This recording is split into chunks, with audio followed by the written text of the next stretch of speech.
Good morning. Bear with me. I'm getting used to doing these types of things. This is new to me, obviously. My name is Ruth Weller. I live in Beaufort, South Carolina. I'm 50 years old. I'm 5 feet tall, 145 pounds. Um, I have a pretty long and complex history, obviously. Um, I am still battling cancer. Um, However, I'm not treatable, and it's not for a sympathy or a woe is me. It is just reality of my reality of the type of what's going on. Um, so, I have tumors in my pituitary that are in the rear, which are non surgical. Chemotherapy doesn't help with those types of tumors, and you can't radiate the pituitary gland. So initially, what had propelled this was um, a very botched surgery done to me um, when I initially lost my breast. So that was in February of 2020. Um, and the shunts failed within a week, and I had to, and my husband had to pack my chest with gauze on my entire right side for about a month before a wound vac came. And I wore a wound vac subsequently for that to drain for about 6 months. It is not a pleasant experience.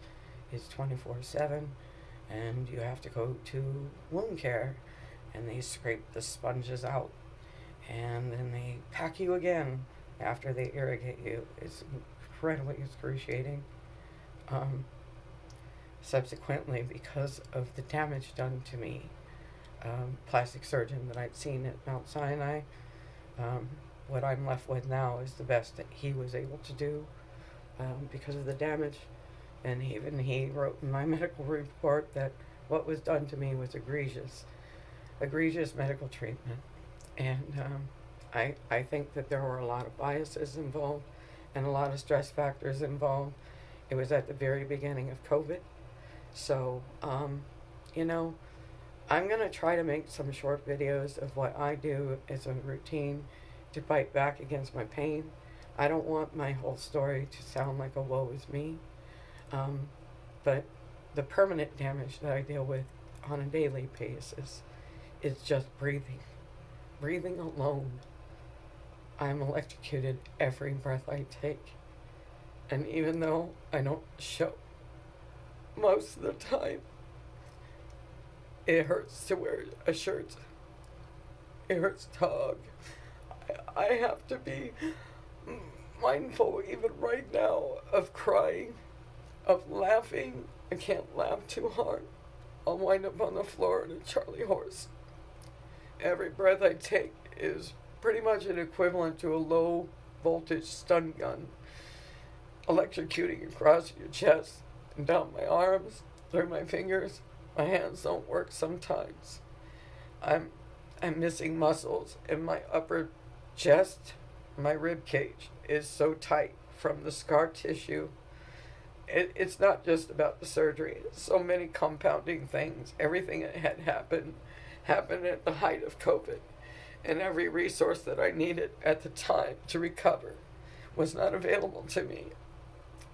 So there are certain things that are within your control and certain things without. And I think I'm just showing the real right now, the real impact of what has happened to me. Because I did not choose this. I did not hold that scalpel to my own chest. And I'm tired of people thinking that I can negate something that is beyond my capacity to do for myself. I was supposed to get amputee care. It was denied by the insurance. They kept sending me to physical therapists, which is not the same thing.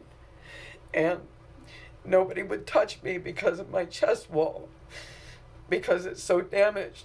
The scar tissue alone is pulling my rib cage inward and compressing my lungs. My damage is physical, and it's painful, and it's every breath. And it makes it very difficult for me to be social.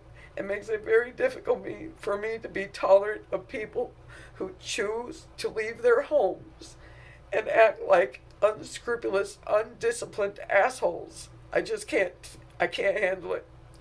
You know, everybody wants to walk around like they're a king or a queen or whatever. And I'm telling you, courtesy doesn't cost a fucking thing.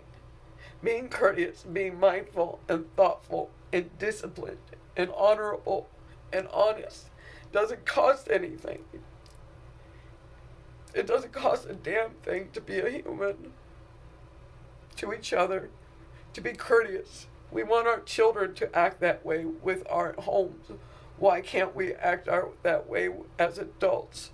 I'm hoping that these monks, that these people marching for this peace, I am so fucked up right now, it's not funny, and I'm not going to apologize for it. That's the other thing, and I'll conclude that in another video.